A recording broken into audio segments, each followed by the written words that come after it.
Warner Brothers, the powerhouse of entertainment, a global leader in the creation and distribution of all forms of media, and a home to some of the most beloved and iconic characters and franchises in history. From Batman to Harry Potter, from Friends to Game of Thrones, from CNN to HBO, Warner Brothers has a stake in almost every aspect of entertainment.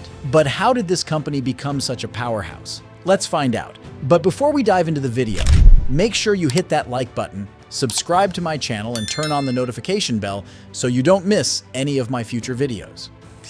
The story of Warner Brothers begins with four brothers: Harry, Albert, Sam, and Jack Warner. They were the sons of Polish-Jewish immigrants who moved to America in the late 19th century. The brothers started out as exhibitors, showing movies in tents and theaters across the country. They soon realized that they could make more money by producing their own films, and in 1923, they founded Warner Brothers Pictures. The studio quickly made a name for itself by producing innovative and daring films that pushed the boundaries of cinema. In 1927, Warner Brothers released The Jazz Singer, the first feature-length film with synchronized sound, which revolutionized the industry and ushered in the era of talkies. This was a huge gamble for the studio, as it cost them a lot of money and risked alienating the silent film fans. But it paid off big time, as The Jazz Singer was a massive hit and made Warner Brothers a major player in Hollywood. The studio also made a lot of money by producing some of the earliest gangster films, such as The Public Enemy, Little Caesar, and Scarface. These films were gritty and realistic, depicting the lives and crimes of the underworld. They also featured some of the most iconic stars of the golden age of Hollywood, such as Humphrey Bogart, Bette Davis, James Cagney, and Edward G. Robinson. These films were very popular with the audience, but also very controversial with the authorities, who accused them of glorifying violence and corruption. But Warner Brothers didn't care. They knew that controversy sells, and they kept making these films until the censorship code was enforced in 1934. Warner Brothers was not only a pioneer in film, but also a force in shaping the culture and politics of America. The studio was one of the first to take a stand against fascism and Nazism, producing anti-Nazi propaganda films such as Confessions of a Nazi Spy and Sergeant York. The studio also supported the Allied war effort by donating equipment, producing training films, and entertaining the troops. Warner Brothers was also one of the first to tackle social issues such as racism, corruption, and injustice, producing films such as Gentleman's Agreement, The Best Years of Our Lives, and A Streetcar Named Desire. But Warner Brothers was not without its challenges and controversies. The studio faced fierce competition from other studios such as MGM, Paramount, and Disney, who often had bigger budgets and more glamorous stars. The studio also had to deal with labor disputes, censorship, lawsuits, and scandals. The studio also suffered a major loss when Sam Warner, the visionary behind the sound revolution, died of pneumonia in 1927, just one day before the premiere of The Jazz Singer.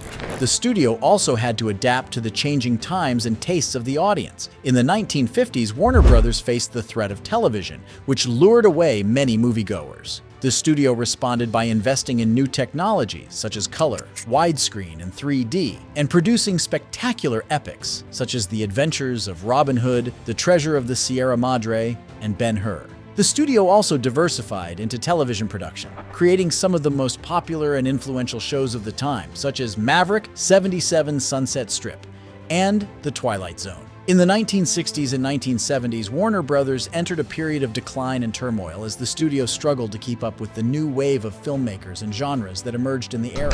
The studio also faced financial difficulties, as many of its films flopped at the box office, such as Camelot, Dr. Zhivago, and The Green Berets. The studio also underwent several changes in ownership and management, as it was bought and sold by various corporations and investors, such as Kinney National Services, Seven Arts, and Gulf Plus Western. The studio's fortunes began to improve in the 1980s and 1990s as it made some of the most successful and influential films of the time, such as Superman, Batman, Lethal Weapon, The Matrix, and The Lord of the Rings. The studio also expanded into music and publishing, acquiring labels such as Warner Music Group, Atlantic Records, and Elektra Records, and publishers such as DC Comics, Mad Magazine, and Time Inc. The studio also acquired other media companies such as Turner Broadcasting, which gave it access to networks such as CNN, TBS, TNT and Cartoon Network, and HBO, which gave it a foothold in the premium cable and streaming market. The studio's strategy of diversification proved to be crucial for its growth and survival, as it allowed it to tap into different audiences and revenue streams. The studio also benefited from owning some of the most iconic and valuable brands and IPs in the world, such as Harry Potter, The Hobbit, The Dark Knight, Wonder Woman, and Game of Thrones. These franchises not only generated billions of dollars at the box office, but also spawned merchandise, theme parks, video games, and spin-offs. But Warner Brothers also had to face new challenges and opportunities in the 21st century, as the entertainment industry underwent a radical transformation due to the rise of the internet and streaming. The studio had to compete with new players, such as Netflix, Amazon, and Disney, who had their own platforms and content. The studio also had to deal with the impact of the COVID-19 pandemic, which disrupted the production and distribution of films and shows. The studio's response to these challenges was to launch its own streaming service, HBO Max, which offered a vast library of content from Warner Brothers and its subsidiaries, as well as original and exclusive shows and movies. The studio also made a controversial decision to release its entire 2021 slate of films simultaneously on HBO Max and in theaters, a move that angered many filmmakers, exhibitors, and fans, but also attracted millions of subscribers. But did you know that Warner Brothers used to be part of a bigger company called Warner Music Group, or WMG for short? Yes, that's right. Warner Brothers and Warner Music were once siblings under the same parent company, Time Warner. But in 2004, they decided to go their separate ways, as Time Warner sold WMG to a private equity group for $2.6 billion. Why did they do that, you may ask? Well, there are several reasons, but one of the main ones was that the music industry was going through a rough patch due to the rise of digital piracy and the decline of CD sales.